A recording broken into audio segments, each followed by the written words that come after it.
আমার স্বামী গোপনে যে সম্পর্কটা চালিয়ে গিয়েছিল সেই ঘরে এক মেয়ে এক ছেলে হয়েছিল, কিন্তু আমি কোনো কিছু জানতাম না। আমার 2 মেয়ে 1 ছেলে। আমার বড় মেয়েটার বয়স এখন 12 বছর। জবাব দিব আমার মেয়ের কাছে। এই মহিলাকে আমি আগে থেকে চিনতাম। আমার হাজবেন্ড কয়েকবার আমাকে দাওয়াত দিয়েছিল, বলেছিল 2 সম্পর্কে বোন হয়। আমিও তা চিন্তা করে নিয়েছিলাম। যখন ছোট 2টা বাচ্চা নিয়ে আসছিল আমিও কোলে নিয়ে তাদেরকে খাওয়াইছিলাম। আগে থেকে চকলেট কিনে রাখতাম তাদের জন্য, আইসক্রিম কিনে রাখতাম তাদের জন্য। তারা এসে আমার হাজবেন্ডকে আঙ্কেল বলতো, আমাকে আন্টি বলতো। আমি স্বাভাবিকভাবে নিয়েছিলাম। আমার হাজবেন্ড বলছে 2 সম্পর্কে বোন হয়, আত্মীয় স্বজন তো আসতেই পারে। আমি যেহেতু ঢাকার বাসায় থাকতাম, আমার শ্বশুর শাশুড়ি কিংবা আমার নিখর আত্মীয় স্বজন কেউ থাকতো না, তার জন্য জানতাম না কি হয়। আমার হাজবেন্ড অনেকদিন ধরে এই মহিলার সাথে সম্পর্ক চালিয়ে রাখছে। একে একে 2টা বছরের মাথায় 2টা সন্তান হয়ে গেছে। আমি কোনো কিছু জানতাম না। যখন সন্তান হয়েছে তখন আমার হাজবেন্ড আমাকে দিয়ে গিফটও কিনেছে। সবকিছু মেনেও নিয়েছিলাম। মানুষ আমাকে সবাই আস্তে আস্তে সবাই বলা শুরু করলো আমার হাজবেন্ডের নাকি দ্বিতীয়টা স্ত্রী আছে, তার নাকি 2টা বাচ্চাও আছে। তখন আমার সন্দেহ লাগা শুরু করলো। আমার হাজবেন্ডকে বলতাম মানুষ আমাকে কেন এগুলা বললো, বলতেছে তুমি মানুষকে যেয়ে জিজ্ঞেস করো, যেহেতু মানুষকে বিশ্বাস করো তাহলে কেন আমাকে প্রশ্ন করো। তখন আবার চুপ সেজে যেতাম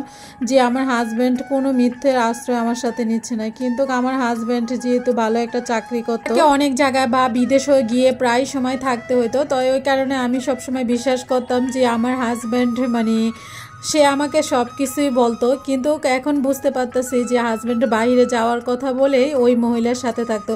যখন প্রেগনেন্সির সময় থাকতো তখন আমার হাজবেন্ডকে নিয়ে ডাক্তার দেখাতে যেত, একসাথে থাকতো। আমি বিশ্বাস করতে পারি না এসব শুনে। মহিলার কাছে যাই, মহিলার কাছে গিয়ে জিজ্ঞাসা করি, তো সব কিছুর ভিতরে দেখি আমার হাজবেন্ডের নাম। তো কিন্তু তারা আগে থেকে পরে শিখিয়ে নিয়ে আসতো যে আমার সামনে যেন আমার হাজবেন্ডকে আঙ্কেল বলে ডাকে। আর মহিলাটা এমনভাবে থাকতো আমি বুঝতে পারতাম না যে সত্যি সত্যি আমার হাজবেন্ডের 2 সম্পর্কে বোন হতো। আমার হাজবেন্ডও কখনো বুঝতে দেয় না যে তাদের ভিতরে এরকম সম্পর্ক ছিল। যখন আমি প্রথম শুনছিলাম আমার কাছে খুব খারাপ লাগছিল। তখন আমার সন্তানদের কিভাবে বোঝাবো আমি এইগুলা, মেয়েটা যেহেতু বড় মেয়ে ছিল সবকিছু বুঝতে পারতো। আস্তে আস্তে সে সবকিছু বুঝতে পারতো। এই সংসার ছেড়ে চলে যেতে চেয়েছি, সবাই বোঝাতে চাইলো তুমি সাজানো গোজানো সংসার ছেড়ে কেন চলে যাবা, কাউকে ঢুকতে দিও না তোমার সংসারে। বারবার আমার হাজবেন্ডও বোঝাইতেছে দেখো আমি দুজনকেই রাখতে চাই, এবং সেখানে যদি তার 2টা সন্তান আছে তাদেরকে অস্বীকার করতে পারবো না। আমি কোনো কিছু মেনে নিতে পারি না। সে আমাকে ঘুমের ভিতরে রেখে ঘুম পাড়িয়ে এই সংসারটা চালিয়ে গেছে। কোনো কিছু ভালো লাগতো না, রান্না বাড়ি খাওয়া দাওয়া। কিন্তু আমার হাজবেন্ড বাইরে থেকে সব খাবার এনে খাওয়াইতো। কিন্তু এই পরিস্থিতি তো সে ওই বাসায় যাওয়া বন্ধ করে নেয়, মহিলার বাসায়।